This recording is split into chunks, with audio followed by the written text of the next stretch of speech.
You're listening to the Plate Podcast. Hello and welcome to another episode of the Plate Podcast. Today we are going to be discussing the most important and the biggest component of India's agricultural economy, which is the dairy or the milk sector. India was chronically deficit in milk since the time of independence. And the dairy sector is one of the standout success stories in Indian agriculture. Today, we are pretty much self-sufficient in milk, but that's where the good story kind of ends. You know, India is the largest producer of milk. It has the highest number of cattle in the world. We have about 300 million heads of cattle in India, but our productivity still is far below global standards. And the worrying aspect recently has been that our milk productivity seems to be declining. The latest figures from the government show that the growth in the milk production has been just about 3.78% compared to about 6% over the last few years. To talk about the state of this sector's health, we have a very special guest today. I'm joined by Shashi Kumar, who is the founder and CEO of Akshayakalpa. Akshayakalpa is a 400 crore organic dairy brand. Shashi's story itself is incredibly interesting. About a decade ago, Shashi and his friends, who were leading a typical techie life, they were posted in the US, they'd worked abroad, highly successful. Shashi and friends quit their cushy jobs in the IT sector and started this company called Akshayakalpa. Welcome to the show, Shashi. Hey, thanks, Vivek. Thanks, Vivek, for inviting me into the Plate show. Thank you. Shashi, as I mentioned, the dairy sector is seen as a standout success story, in India's history. What we've been able to create with the White Revolution, starting in 1970, we would be celebrating 55 years of White Revolution, and from a country which was which had pathetically low levels of milk availability. Today we have about 380 ml of milk, which is available to an average Indian. What did we do right? I think it's very critical we understand the history a little bit very well. If you baseline it to, let me say, 1950, let us take 1950 as a baseline, okay, when we became a republic. At that point of time, country had, around 100 million cows, around 40 to 50 million buffaloes. So that was our population, around 150 million. Most of the milk, at that point of time was in unorganized sector. What is an unorganized sector? Where you have one or two cows with you and you milk them, use it for your own purpose, and surplus you just give it to neighbor or sell it to neighbor or sell it to nearest buyer. So that's exactly what it was. It was not pouched. Technically it was not pouched. It was sold in cans to your neighbor yes. the local tea shop. Yes, that was a sector. Right. That was in and around when Kurien took charge of Amul. Amul, of course, 1946. It was founded. Sardar Patel and Tribhuvan Bhai had a lot of work to do, and Kurien went there in 1950s. Is incidental. I'm just baseline. If you look at now, let me say, last animal census, if I remember correctly, was around 2019 or 2020. Every fourth or fifth or sixth year we keep doing animal census. So India census. has a census to count the number of animals, just as it has a census to count the number of people. Can you believe it? So we have a census to count the animals, to exactly count the number of animals. Cattle. Cattle and technically livestock. Livestock covers buffaloes, cows, chicken, piggery, goats, camel, everything. Put together, we have got a census.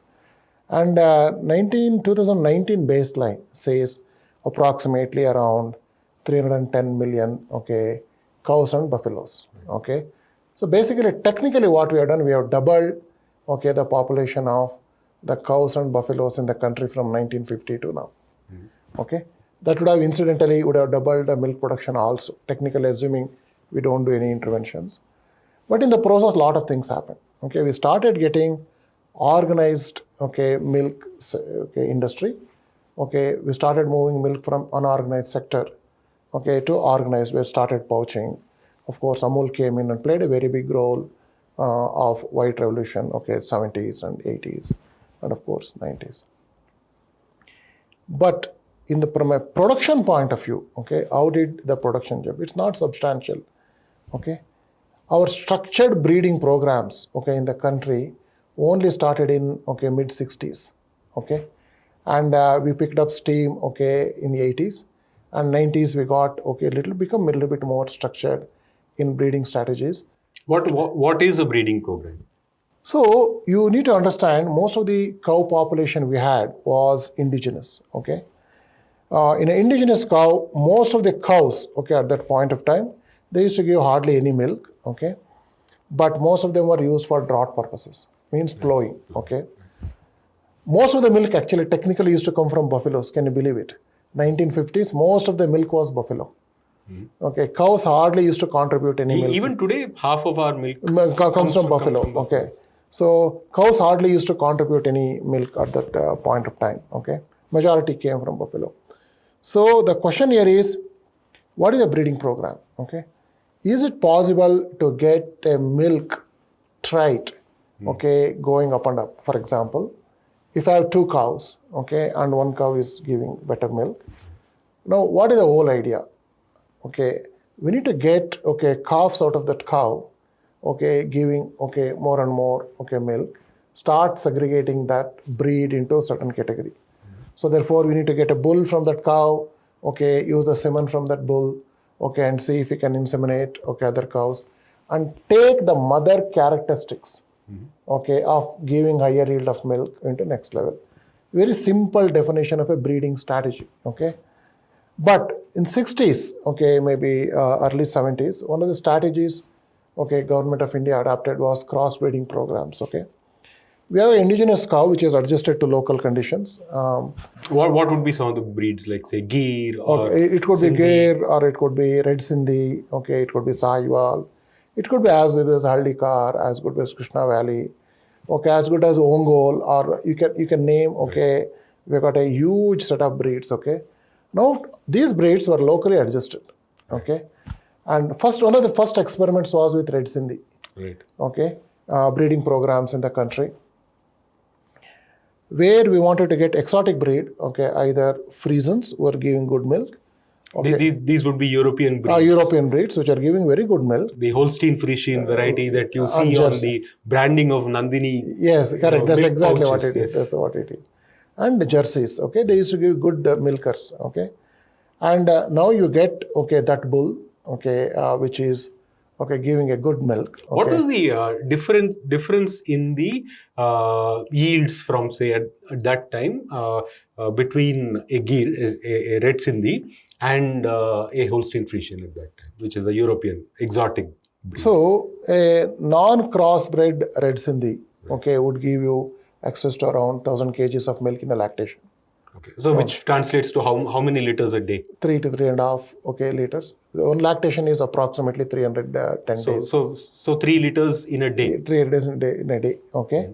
And if you crossbreed that one with, let me say, Jersey, okay, we can take that productivity of a genetic potential, okay, in a what we call as a F1, generation 1, okay, assuming 100% use a Jersey, okay, which is giving, let me say, 6,000 kgs a lactation. Which is how many a day? So it is around 6,000 kgs is 20 liters a day. My God. Okay. 3 liters and 20 liters. No, Okay. almost 10 times more. Yes, yeah. So I'm only talking of genetic potential. It won't happen. Right. But let me say 20 liters, okay, bull you use, okay, and we have got 1,000 liters, okay, Red Sindhi. Now you crossbreed them. So technically you have got all the probability to get a next offspring which can produce 3,000 kgs of milk. Right. So that's how it is. Now, how do you breed further? Okay, it's fairly scientific, okay. I'm just giving for a user's benefit a very simple annotation of what is breeding all about, okay. Right. Now you got a Red Sindhi, which is a Jersey cross, okay, yielding, okay, why we do this, okay, is Red Sindhi is already adapted to local conditions, but you need a breed, okay, which can give you more milk. So that's exactly how the breeding strategy was evolved. And it is a defined policy by Government of India in terms of how do you do crossbreed programming, okay? Um, so crossbreeding is what actually as a policy is pursued, okay, right now, okay? The question gets asked in a breeding ecosystem is it not possible to evolve a red Sindhi to be a great milker? Yes, it is possible. We'll come to Yes. the specifics of breeding. Yeah. I have a few questions on that. But you were talking about how we achieved this paradigm Yes. shift, So one is paradigm jump in one is doubling the productivity. population. Right. Okay. Second thing is a structured breeding program which got introduced. We are able to get better milk yields. Okay, organized. Okay, it's a crossbreed cows. That's exactly how we landed where we are right now. The fascinating thing about the success in dairy sector for India is that milk is an inherently perishable commodity. And we have been successful through the cooperative movements in linking the farmers to the market with a commodity which is difficult to handle. And we've not been able to do that with even fruits and vegetables. How did we do that? And the question that often I wonder about is that if we could do it with milk, why are we struggling with say apples or jackfruits or mangoes? It should be easier to do, right?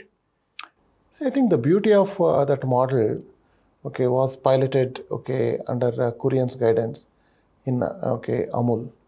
Amul was founded in 1946, and he had a very good political backing. Kurien, he could go and experiment, The collection center systems, which was established every village, where you could go and open a small booth, you collect all the milk, and take that milk and chill it, in a nearest chiller. That's what they started perfecting. Collection center and a chilling systems. Collection centers and a chilling systems. So Amul would open these collection centers yes. in villages? Villages, collect that milk and take that milk to the nearest, chilling station. So that's exactly how that entire, setup started happening, And that, was what is, Amul's collection model, It was piloted first time, and it has been extremely successful trying to link these farmers to market. And whatever little production which was there, Kurien was successful in linking that entire thing to market. How were we able to create so many miniature chilling centers? It is, of course, infrastructure creation, but we are not able to open, say, cold storages for fruits and vegetables. See, the beauty of milk versus beauty of, let me say, vegetables. They're two different paradigms, The problem with vegetables is unpredictability. So, for example, if it's a huge rain, you are actually technically gone, decimated in greens and vegetables business. But in a rain or shine, the milk is fairly predictable in terms of what happens. Therefore, from a supply chain point of view, so milk, is more rewarding. So it is more predictable. Therefore, you have got a constant market. But vegetables, why that supply chain didn't evolve the way we thought was, not every farmer is a vegetable farmer. Technically, every farmer in India is a cow farmer. Right. So that inherent aspect of milk available everywhere. So why do you say every farmer is a dairy farmer? Is it because and who is a dairy farmer? Anyone with one cow or Yes. 10? See, how the dairying done in India is, we need to understand. So it is very different from the Western articulation of dairying. Typically, a farmer would have 2 acres, 3 acres, 5 acres of land, or half an acre of land, quarter acre of land, or even landless. Right. This is one category of farmers who own 1 or 2 or 3 or 4 cows. Whenever they go to their field, they take them along, tie them, graze with whatever it is available, and get them back in the evening and milk it. Evening they tie, maybe feed little bit of an agricultural waste, produce some milk, and morning you milk them. This is one category of a dairy farmer. Second category of a dairy farmer is grazers. Earlier, lot of grazing existed, where commons was very common, forest lands were common, where herds used to exist, herds of 200, 300, 500 cows even 1,000 cows, it was very common that these communities would take them for grazing. Evening, okay, they get back, okay, and do 2 times milking, evening and okay, morning. So these are the two common dairying systems, okay, which were there in the country from beginning. But over a period of time, as and when commons started disappearing, Commons, you mean common spaces in the rural areas rural areas where you where could grazing graze? was, yes, okay, Right. for various reasons, okay, either population growth or industry, or there are a lot of restrictions imposed on grazing in forest areas. There are a host of changes happened. When they started disappearing, the dairying become a little bit more structured. Rather than having 4 cows, can I have 10 cows, 15 cows? Those kind of models started evolving. So, to your question of who is a dairy farmer, both the farming systems exist. Grazing still exists. For example, in Karnataka, if you go to Kanakpura belt, most of the early car, okay, goes out to forest area, graze, and they come in. It's a breed of cow that you mentioned. Early car is a local breed of a cow, okay, in Mysore belt, the Tumkur belt, okay, and also a little bit of a Chittorgarh, that belt. Early car is Bangalore district, it's very predominant. And also structured dairy farming where you tie them at a home, feed them, okay, and milk them. So both of them exist. So therefore, farmer with 1 or 2 cows to farmer with 10, 15 cows, okay, that range exists. And also farmers are communities with 100, 200, 300 cows also. They're technically a dairy farmer. Describe the life of a typical dairy farmer, somebody who owns 2 or 3 cows. Is it more profitable to be a dairy farmer compared to cultivating cereals or growing fruits and vegetables? So this is the problem. It's a conundrum. Right. Can dairy farming be profitable? If you are not a farmer, dairy farming is not profitable. Explain. I mean, that's a, Okay, so it's a confusing statement. yes, okay. For example, okay, let's step back, okay, and see how the dairy farmer actually does dairy. Right. Actually, he's a farmer. He's growing, okay, some cereals, some gehu, okay, some vegetables, greens. Along with that, actually keeps 1 or 2 or 3 cows, okay, and they coexist, okay, with him. Fundamental of a cow, what it does, there are a lot of waste which gets generated as part of farming, okay, a little bit of a after a harvest, okay, stubble, okay, a little bit of a ragi straw, okay, a little bit of a maize straw, okay, a little bit of a paddy straw, okay, and let me say after vegetables, okay, some of the vegetables which can't go to market, it can get in there. There are a lot of things get generated, okay, and also a lot of grasses which is grown in his farm. Technically, they are useless to farmer. Like weeds. Yeah, they're weeds, okay, grasses, okay, they are technically useless to farmers, including using these agricultural waste. What cow did was amazing, which was just useless to farmer. It ate and generated what is called as fat and protein. Right. Okay, the fat and protein is what actually humans could digest. Okay, not the cellulose, not the grasses. Okay, this exactly was the relationship between our food, okay, and the dairy farmer who is producing milk and farming. So, when in the absence of farming, let us assume he is not no more farming, he is just looking after cows. The question starts coming: what cows eat? Where do you get it from them? Right. Then the cost propositions come in. You buy them from outside. Okay, and that is where the problem starts. So therefore, as long as you are a farmer and you have got some cows with you, you will be successful. Is the residue from the farm, is that enough to feed the It feed is the cows? not. Okay, Because I ask you because we often hear and read about a fodder crisis in India. Yes, that's what it is. Okay, residues are not good enough feed and fodder. Okay, if at all you want to make a farming successful, okay, you need to have a dairy farm with you. So they are all interrelated. Dairy farm and a farming and dairy farm, they are interrelated. Some of the waste coming from farming gets input into your dairy. Also, you need to grow a little bit of a structured fodder. Maize is a great fodder. Okay, you can grow maize exclusively as a fodder. There are a lot of perennials like Napier grasses. Okay, They can be grown, okay, they can be good fodder. You can ensile, okay, the maize and make silages. Okay, you need to grow corn also. Okay, you need to have a little bit of grains also are required. How much food in kilograms does a cow need on a daily basis? Basically, it's a thumb rule is 1/10 of a body weight. Cow weighs anywhere between 350 to 450 kgs body weight. It has to eat around 35 to 40 kgs of feed and fodder daily basis. Okay, so therefore growing that one in a farm is critical. One is agricultural waste. Second thing is grains. Okay, maize. Everything is required to balance the diet of a cow is very critical. So therefore, if you are not a farmer and farming, as I mentioned earlier, you start getting them from outside.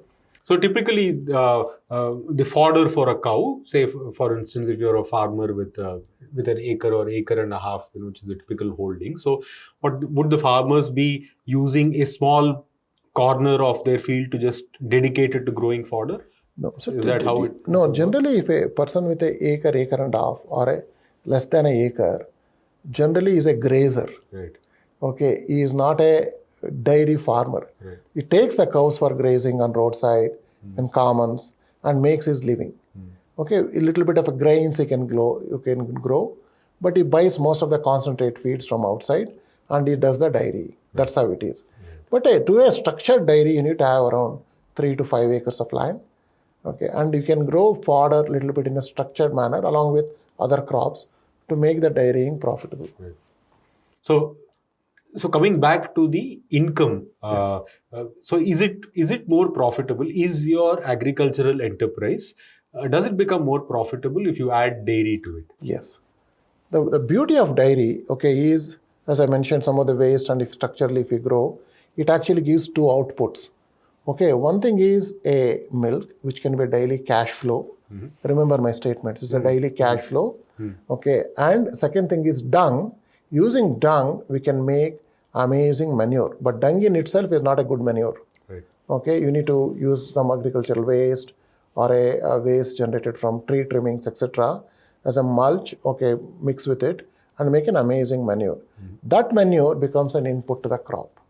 So therefore, then you generate further feed, fodder, or your cereals or for your consumption using that closed loop. That closes that loop. Okay, animal enables that. That's the beauty of that. That's the economics. That's where it starts kicking in. You mentioned cash flow. How important is cash flow for a farmer? Because everything is seasonal. Yes. You will get your money only after the harvest. Yes. Probably you have to wait a month, and it's a 4-5 month cycle. Correct. So it must be really, really valuable, right? Something Yes. that earns you money on a daily basis. Yes, this is the most important aspect of a dairy. Dairy technically enables daily cash flow to the farmer. Rather than waiting for a crop which is 3 months, 6 months, a year with lot of uncertainties. Either on the cropping itself, on the market itself, there are a lot of uncertainties. So the cow is a farmer's ATM. Correct. That's technically you should view like that. Okay. And when that cash flow is happening, you can actually calculate the economics of that cash flow. Is that cash flow, is it profitable? Or it's just a mere cash flow?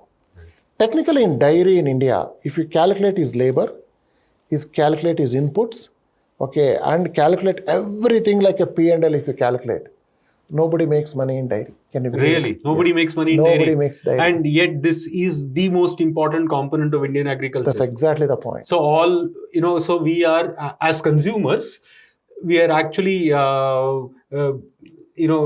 drinking our farmers' losses, technically. That's exactly. He subsidizes his labor, subsidizes his inputs.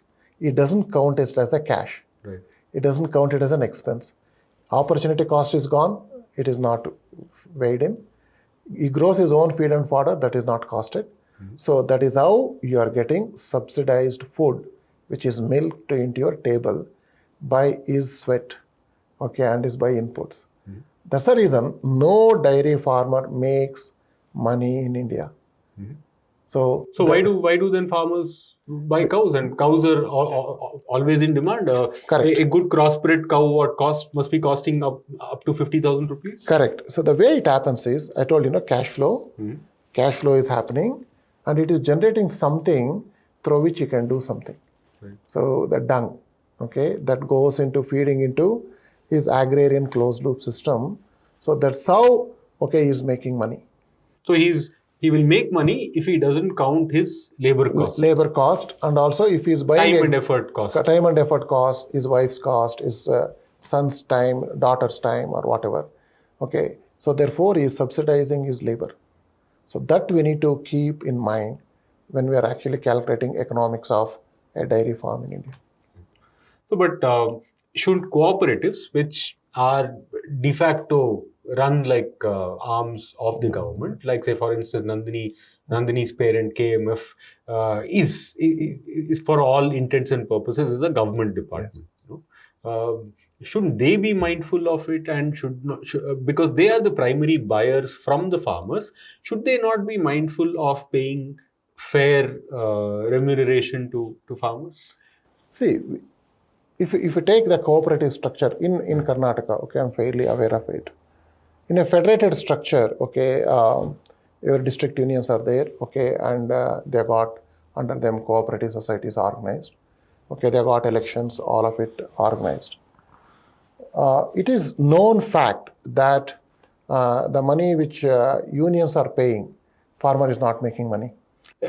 Simplify the economics of dealing with a cooperative. You know, if you are a dairy farmer, you supply, say, for instance, 10 liters of milk Yes. To Nandini or KMF. Correct. So, what is the money that they pay you? No, for example, if you take, let me Tumkur Union, okay, each union pays differently. So, Tumkur Union would pay 30 rupees per liter, and 5 rupees government gives it as a subsidy to the farmer directly. Yeah, government is taxpayers' money. It is not union which is paying. Right. It's a taxpayer who is paying that 5 rupees. So technically they get 35 rupees per liter of milk, okay, which is farmer is pouring. So you got 10 liters of milk, you got a 350 rupees cash flow. But how much is the actual cost for the farmer if he accounts for his labor and everything properly? He gets 35, but how much should he? How much does it take for him to produce that? It is not possible to produce, okay, in a conventional systems, 1 liter of milk less than 35 rupees. It is not possible. You can do any calculations, any way you calculate, because most of them are buying concentrate feeds from outside. So what the farmer is getting is actually the cost. The cost. Because if I'm assuming we are adding is labor cost, okay, that will come to around 35 rupees. So he subtracts his labor, he makes some money. So basically, what he is making is an opportunity cost purely from dairy. This happens because, Vivek, we discussed 2 points. One is number of animals going up. Second thing is breeding coming out. Okay, but we never went to science of feeding. So the science of feeding in India practiced was very thumb rule-ish and easy. Okay, or if a cow is producing 10 liters of milk, she needs 6 kgs of concentrate feed. Who will supply that concentrate feed? Feed company. So 40 to 50% of revenues he got from the dairy, it went to feed companies. Cooperative also hand in glove in this. Cooperative supply feeds to farmers. So can you believe it? So they just gave the money in one hand, they took the money out. Rather than teaching him how to grow his own fodder, how to feed the cow, okay, to produce milk profitably, how to grow forages are required, how to grow other crops required to make farming profitable. So from the consumer perspective, Shashi, we are always up in arms. You know, I'll name 2 states here. You know, Karnataka and Tamil Nadu, I think, are the biggest culprits who keep consumer milk prices fairly low. They're the lowest in the country, I think. You know, Karnataka, you can get toned milk for 45 rupees a liter, and Tamil Nadu would be pretty much the same, whereas it's much higher, say 55 rupees. Amul itself is 56 rupees in Gujarat. Whenever there is a price revision, there is a hue and cry that people like us make, you know, that, oh, milk cost has gone up. So does the government artificially keep consumer prices low here? Yes. Government is guilty of doing that. For whatever purpose they do, we are nobody to comment, but governments control the market pricing of milk from cooperatives. So, is it right thing to do? I don't know. Is it a wrong thing to do? I don't know. But it is one of the root cause of all the problems of dairy sector. But isn't it like robbing Paul to pay Peter? You are giving me as a consumer the subsidy. You are giving me cheap milk, which probably means that the farmer is also not getting the fair price for his milk, right? The best part is taxpayers' money is actually paid to the farmer. 5 rupees actually is going in. You are paying. But even after that subsidy, even after my paying in 5 rupees, he's not making any money. That's exactly the point. So therefore, our pricing of the proteins, the pricing of lactose, the energy, it is lopsided. So we are not pricing it right. And milk is the cheapest source of protein, believe me, ever known to mankind. Even at 100 rupees per liter of milk, no, it's the cheapest. The fact that you mentioned they're kept artificially low by governments for perhaps political reasons, I can see several poor consequences of this. We spoke about how farmers' interests are compromised. These cooperatives themselves may not be making enough money to invest in R&D or to give their member farmers access to better technology or to better breeds or well researched or more potent feeds. So what is the current state of the health of cooperatives in the country? See, by the far, Amul is the best run cooperative in the country. Right. If I go by the reports and their balance sheet, they've already crossed 1 lakh crore turnover. It's a big achievement for any industry. And Amul have done it. Amul is run profitably. Amul is probably an exception. Not much of a government intervention on day-to-day running, but a lot of things do get subsidized. For example, chilling infrastructure, breeding programs, all of it actually comes from taxpayers' money. Generally, next big cooperative in the country is KMF. And again, there are a lot of input subsidies where farmer gets paid 5 rupees per liter of milk. It doesn't come, unions or KMF, it doesn't pay. It comes from us. Come taxpayers' money. And that is the path, which is heading.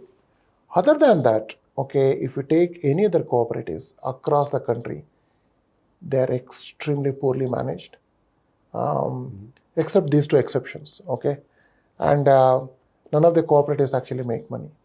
There are cooperatives which are not controlled by government doing well, Good example is Mulknoor. It's a cooperative, women's cooperative. What is it called? Mulknoor Dairy, just outskirts of Hyderabad, And they're doing exception, 200 crore turnover. Last year they paid around 20 crores as a bonus to farmers. So this is a women's cooperative. Those kind of cooperatives are running well, under private control, under either Saharda Act or a bigger cooperative act, they are running.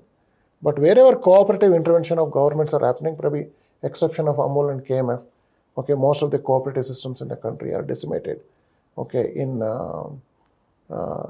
India. The other impact of artificially keeping prices low and subsidies is that the private sector simply cannot compete, right? So how do private dairies compete with state-managed cooperatives? The best part is they are competing. What does it indicate? Indicates that market elasticity exists. Market can pay better, to the same product. Second thing is, even, let me say, take Karnataka as an example, take Hatsun as an example. Hatsun procures in Karnataka, They pay around 36, 37 to farmers.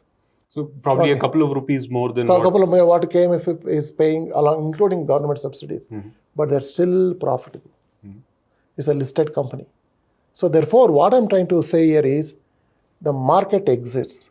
Consumer is willing to pay for good milk or a good dairy products.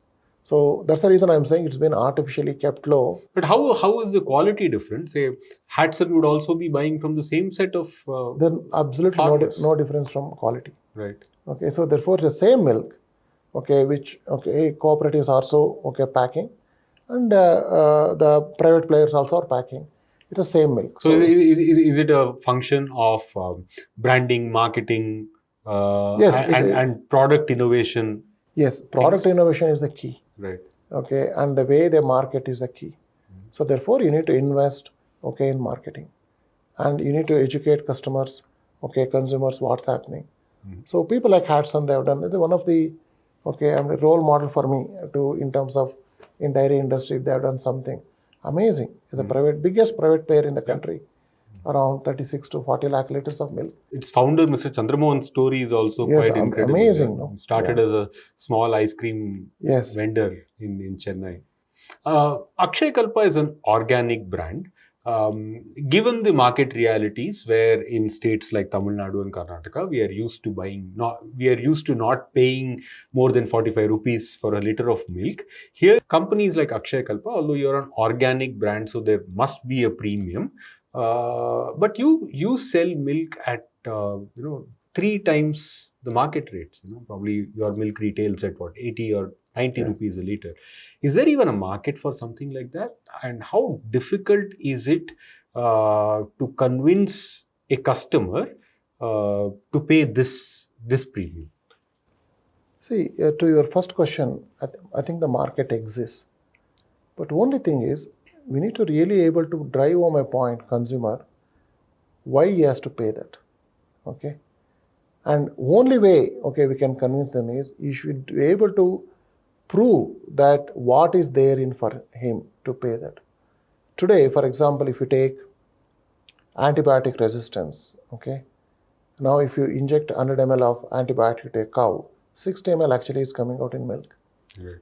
Can you put a production systems in place where milk is antibiotic free? Can you put a production systems in place where milk is free of aflatoxins? Okay, if you can guarantee that, the market exists. So therefore, you need to head, dairy industry needs to head in that quality path. Right now, we have been producing a lot of milk, biggest producer of milk in the country, probably one of the most, low quality milk, in the world. So we need to elevate ourselves. That's the path we have taken. Shashi, is that why India is barely a player in the export market? Our products, shamefully they fail phytosanitary standards everywhere. So we may be happy that we are the largest, milk producer in the world, but the world doesn't want to drink our milk. No. So that's one of the biggest challenges. European Union doesn't take our milk, our products. America has a lot of resistance. And even countries like China, countries like Russia, they don't even touch our milk products from left hand. So that is the status, and we need to acknowledge that. Can we make that change? Yes, we can make the change. Can we produce the best quality milk in the world? We can. But why does this happen? Is it because our standards are poor, our regulations are poor? No, regulations do exist. The production standards are extremely poor. The management of dairy farms is very bad. Feeding of the cows is very bad. And milking systems are very bad. Post milking, handling of milk is very bad. So this entire thing is a deadly cocktail. So we are improved. What we were there in 50s to what we are now, it's a huge marked improvement. It may be an improvement, but if the world doesn't take our product seriously, so as consumers, are we being shortchanged with substandard products? That's what it is right now. We need to acknowledge that fact. I told this is what I said, artificially under control because it's a substandard product. But we in Akshayakalpa, we are able to take a different path altogether. Of course, scaling our program is difficult. So I have to say, somebody will come and ask, you have done some X. Can you do some X? Can you reach scale of Amul or KMF? Impossible. It's not possible. So therefore, it requires a lot more effort. Simple example I'm giving you. We maintain around 1,500 farms. 250 people, extension officers in the field. So that is the level of monitoring, hand-holding is required to really produce. It's a ratio of 1:4, 1:5 per farmer. So there is a field officer who checks in on these people, whether they are following the set practices. So that's the level of intervention which is required to really produce a quality milk. Because the farmer education is low and cow management systems are extremely bad, veterinary services are bad, para-veterinary services extremely difficult. So given all these situations, it's a deadly cocktail which results in poor quality of milk. Shashi, we spoke about poor productivity, average productivity in India.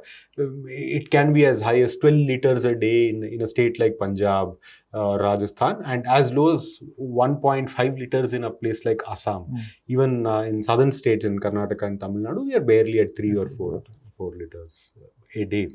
Why has this happened? And does that suggest that our breeding programs have not kept pace with the demand for milk? How would you describe the current state of the breeding program in India? See, the breeding programs, they have taken a very difficult path, to be honest. There is dichotomy in terms of how to breed a cow. One is crossbreed program. We achieved a little bit of a success. We spoke about the exotic breed, foreign breeds, and we achieved some success. Right. Most of the milk today comes from crossbreed programs. And the path what we have taken last 10-15 years. The path what we have taken is, can you breed indigenous cows? Good step. But if you don't have a 100-year vision, we will not be able to breed. So we'll have a 100 years vision to really breed an indigenous cow to be able to produce quality milk or a volume of milk. That is still a question mark. It is still not answered. The other part, is what's happening in the breeding programs. One is genetic potential. Let me say, if you breed a cow, she might have a potential to give 6,000 liters in a lactation, 20 liters of milk per day at an average. She can peak to 25, 30, and at an average is out around 20. If she has a genetic potential to do that, management doesn't exist to feed a cow, to realize 20 liters of milk per day. By management, you mean people who are managing the farm, the farmers? Correct. For example, how do you raise a calf? Right. Starts from there. To how to feed a cow, how to feed an early lactation cow, mid lactation cow, late lactation cow. It is a science behind it. Nobody is there to teach the farmer the science behind that. That's the reason the extension interventions are so critical to get this entire production organized. By extension, you mean actual agronomic or dairy experts? Dairy experts being available. People being available to for consultations. No. Be at farmer's place. Right. Teach him, how to feed cows, how to grow your own fodder, how to, make your own forages, how to make your own silage, how to make your own concentrate feed, how to make your own TMR. There is nobody there, to tell them what to do. Most of the things he learns by trial and error and or by thumb rule, by throwing a lot of money to feed companies. So you buy feeds, concentrate feeds, most of the money gets drained out there. Interestingly, the entire Brazilian dairy industry seems to be built on the back of our Indian breeds of cows, which they call Brahmin cows. Yes. And even today, you can find, say, in the annual Jallikattu thing that happens during Pongal, you will have delegations from Brazil wanting to see and monitor the best bull breeds, that are participating, in those contests so that they can have access to their stock. Beauty, at least in 1930s, they had a vision that we can take this and breed. That didn't happen overnight. 70, 80, 100 years of work has gone there to reach there. But we didn't have that vision. So if at all we need to do, repeating, we need to have that vision to breed our indigenous breeds. So would you say that this is a huge cause for concern and that we are very precariously positioned right now, that if we don't act or don't take the warning signs seriously, we would be at risk of squandering this great success of white revolution that we've had for 50 years? Very much. There are two angles. One is the breeding angle. Another is the management angle, feeding the angle.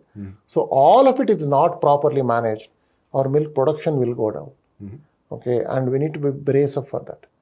Okay, but okay, The signs seem to be there. yes, the recent reports you are reading, okay, and reports do say that, okay, from around 6% growth, we have fallen to around 3% growth, okay, and we will be milk deficient if we continue that path.